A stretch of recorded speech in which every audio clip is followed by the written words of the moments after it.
Olá, tudo bem? Dando continuidade ao desenvolvimento de um sistema hipotético para pet shop, conforme especificações disponíveis no Moodle do curso, vamos para a segunda parte, que é o projeto de interface. No vídeo 1, levantamos os requisitos e especificamos utilizando a modelagem de casos de uso, composta por diagramas de casos de uso e a documentação por cenários ou por fluxos de eventos. Agora, vamos para o segundo passo, que é o projeto de interfaces do sistema.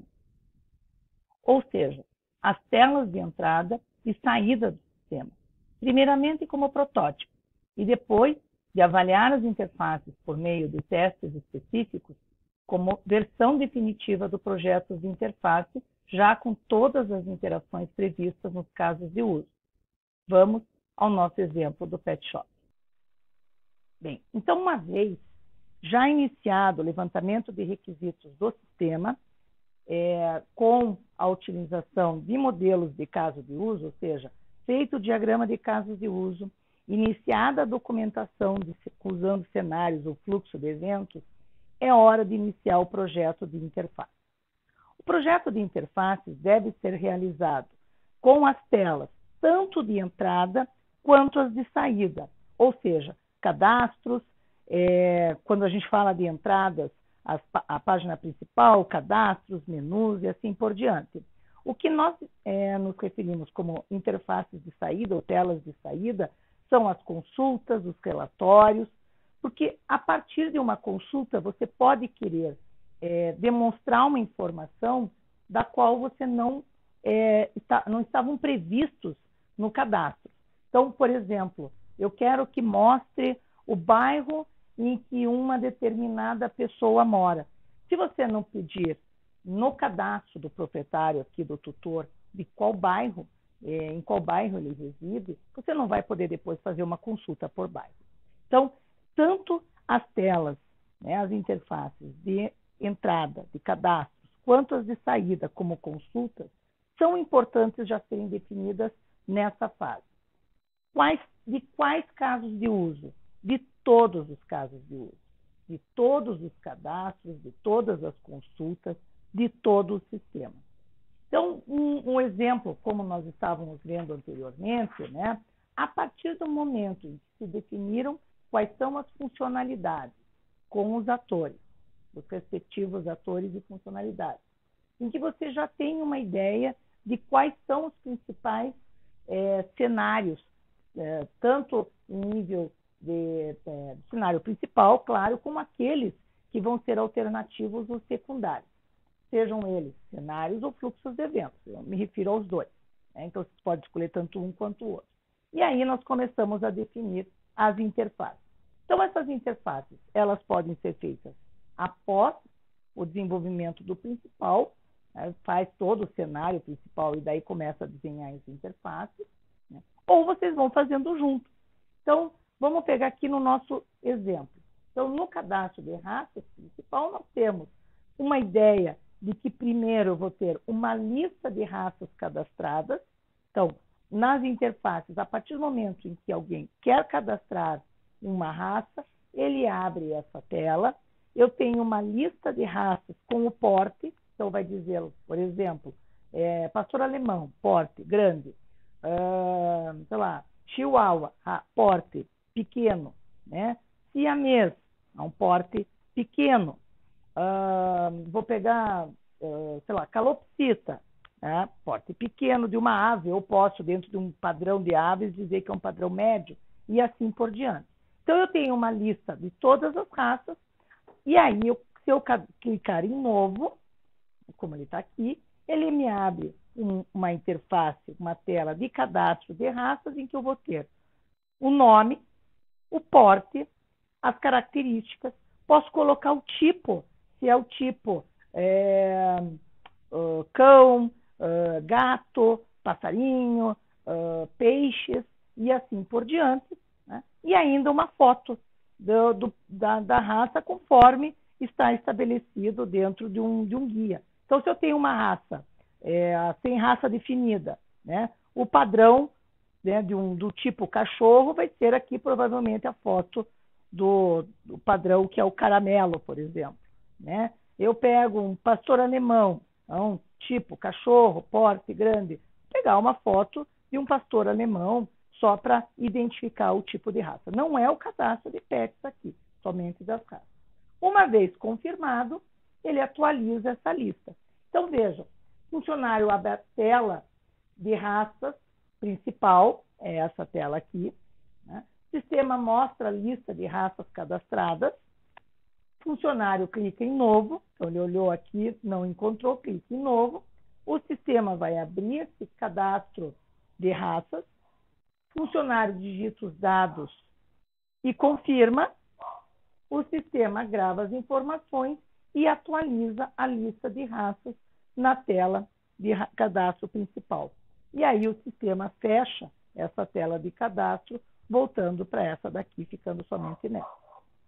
Se uma raça já estiver cadastrada, né, então eu vou cadastrar aqui, e na hora de eu confirmar, o sistema mostra a mensagem que a raça já está cadastrada e pergunta se o funcionário quer prosseguir com a gravação ou não.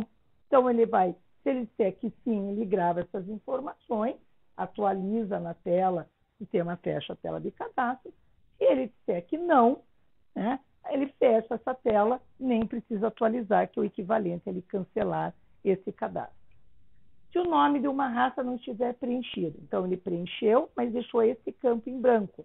Então, o sistema vai mostrar a mensagem que o campo não foi preenchido e aguarda ele dizer se ele vai querer informar e confirmar ou se ele cancela e continua o caso de uso.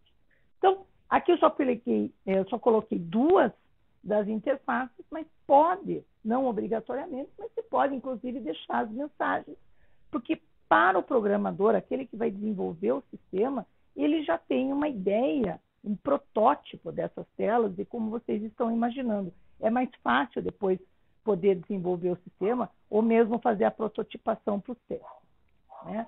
No exemplo seguinte que nós tínhamos feito do cadastro de pets, a mesma coisa.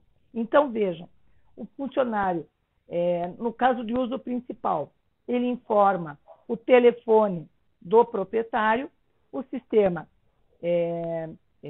clica em pesquisar, ele vai retornar os dados do tutor e dos pets cadastrados. Então, entrei com o telefone, cliquei no botão pesquisar, ele mostra. Se ele clicar em adicionar novo pet, abre a tela para o cadastro do pet, aqui.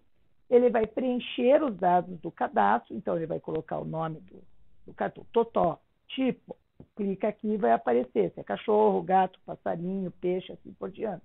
Raça, então, se clicou em passarinho, vai aparecer calopsita, papagaio e assim por diante. Se for cachorro, vai aparecer beagle, pastor alemão, sem raça definida e assim por diante, né?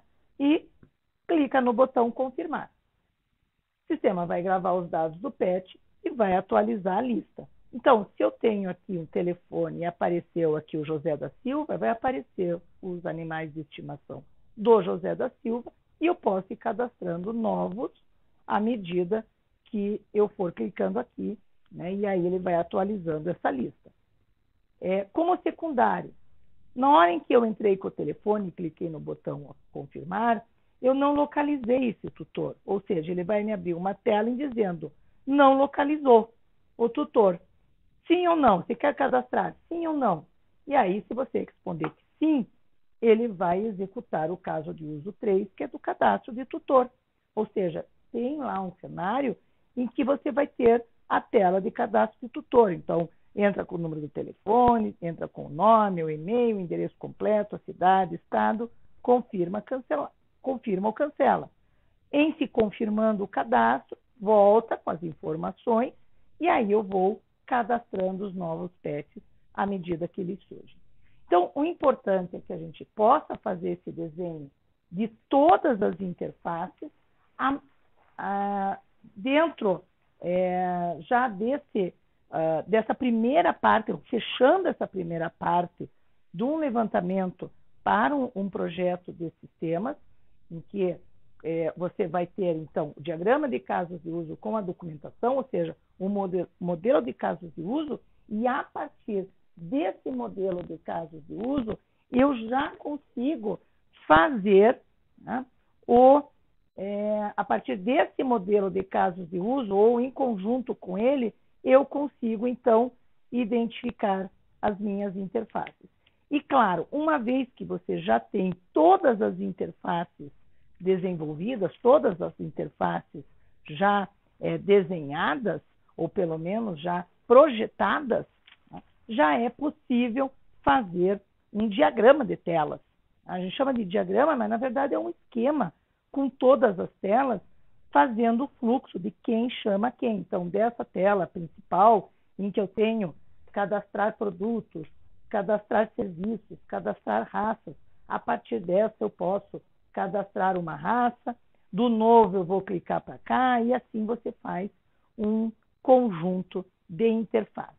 Esses projetos de interfaces, eles são importantes nesse levantamento de requisitos, ou fechando essa parte de levantamento de requisitos. Por quê? Porque uma vez que você desenvolva essas interfaces que estão aqui como um protótipo, né? Pode ser um protótipo usando HTML, pode ser um protótipo usando uma ferramenta que desenvolva protótipos como o Pencil, como o Balsamiq, entre outros, né? Você pode testar isso com o teu usuário. Então, você pode demonstrar para ele e dizer assim, olha, vai funcionar dessa maneira. Não precisa preencher com informações, não precisa guardar. É só o desenho das telas para ver se não esqueceu, para verificar se não esqueceu nenhum campo ou nenhuma informação. Será a partir desse projeto de interfaces que nós iremos, então, verificar, analisar posteriormente, né, todos os demais diagramas, começando pelo diagrama de classes, que será a próxima parte, em que você precisa olhar esses três diagramas, esses três elementos, quer dizer, o modelo de casos de uso com interfaces para fazer diagrama de classes e diagrama de objetos. Depois, vou precisar desses modelos com as interfaces para fazer o diagrama de sequência e assim por diante. Então, a interface, é importante que vocês saibam que ela faz parte de um projeto de sistemas, ela é um elemento, um projeto de interface que compõe a engenharia de software, ou seja, ela faz parte do desenvolvimento de um software e, como tal, ela deve fazer parte do projeto de vocês também. Nessa segunda parte, revisamos o projeto de interface definido a partir dos modelos de casos de uso. Lembrando que essa etapa é muito importante para a definição futura dos diagramas de classes, sequência, comunicação, transição de estados, atividades, entre outros. Vamos em frente. Até mais.